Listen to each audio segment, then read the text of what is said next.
Magandang araw sa lahat, welcome po ulit dito sa atin channel ang Biyahe y Komida. Maraming salamat sa lahat ng nag-subscribe, indeed.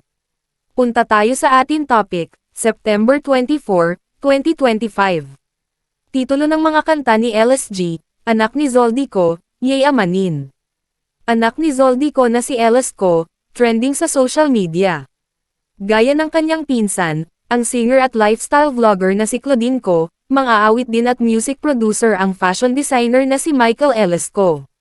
Si Eles ay anak ng kontrobersyal at pinaghahanap na Ako Bicol Party List representative na si Zoldico, na isinasangkot sa bilyon-bilyong pisong anomalya sa proyekto na flood control ng Department of Public Works and Highways. Emerging young talent at budding visionary, ang pakilala kay Eles ng ilunsad nito, sa pamamagitan ng fashion show na Memoirs of the Future. Tampok ang mga koleksyon niya bilang fashion designer sa ilalim ng kanyang brand o tatak na archives noong July 2022. Hindi lamang fashion designer si Eles dahil kumakanta rin siya at ginagamit niya bilang rapper ang screen name na LSG.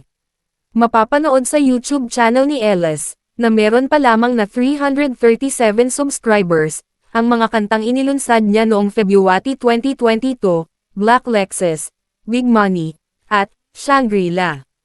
Hindi maipagkakailang tumutugma ang mga titulong ito sa marangyang pamumuhay ng kanyang pamilya at sa testimonya ni dismissed Bulacan First Assistant District Engineer Bryce Hernandez sa sinumpaang testimonya nito sa Senate Blue Ribbon Committee Inquiry noong Martes, September 23, 2025.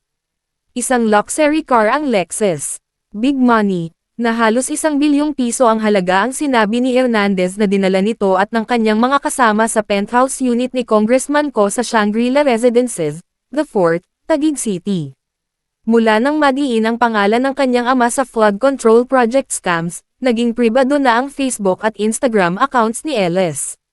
Naging popular search ngayon sa social media si Eles dahil sa pagbubulgar ni Hernandez tungkol sa bilyong pisong dinala nila ng mga kasama niya sa Shangri-La penthouse residence ni Zoldico, na hindi pa matukoy ang kinaroroonan sa kasalukuyan mula nang umalis patungo sa Amerika noong July 2025. Ilang mga residente naman ng Legazpi City sa Albay, Bicol, ang nagsabing ang pamilya ko ang may-ari ng Hotel St. Eles, na ipinangalan umano sa young singer at fashion designer. Si Congressman Co ang nanguna sa Thanksgiving party at oath-taking ceremony ng local candidates na nanalo sa halalan noong May 12, 2025, at idinaos ang pagtitipon sa Hotel St. Eles. Si Congressman Co ang founder ng Sunwest Construction and Development Corporation, ang kumpanyang kasali sa listahan ng top 15 construction companies na isiniwalat ni President Ferdinand Marcos Jr., na sangkot sa di umano'y maanomalyang flood control projects.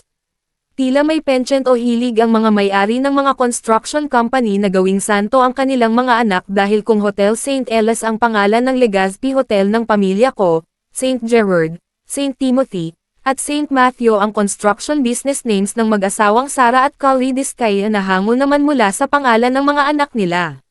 Bukas ang comment section para sa inyong mahahalagang opinion. E-click ang mga link sa description box. At yan ang ating latest showbiz chika update for today. Huwag kalimutan mag-subscribe, click the notification bell for more showbiz chika updates, like and share the video at suportahan po ang ating Facebook page. Maraming salamat sa lahat ng nag-subscribe indeed. Magandang buhay sa lahat, adios. Gang, money only, for the fam, for the gang. Roll out with an all-star squad. About to land with the gang, clear the path.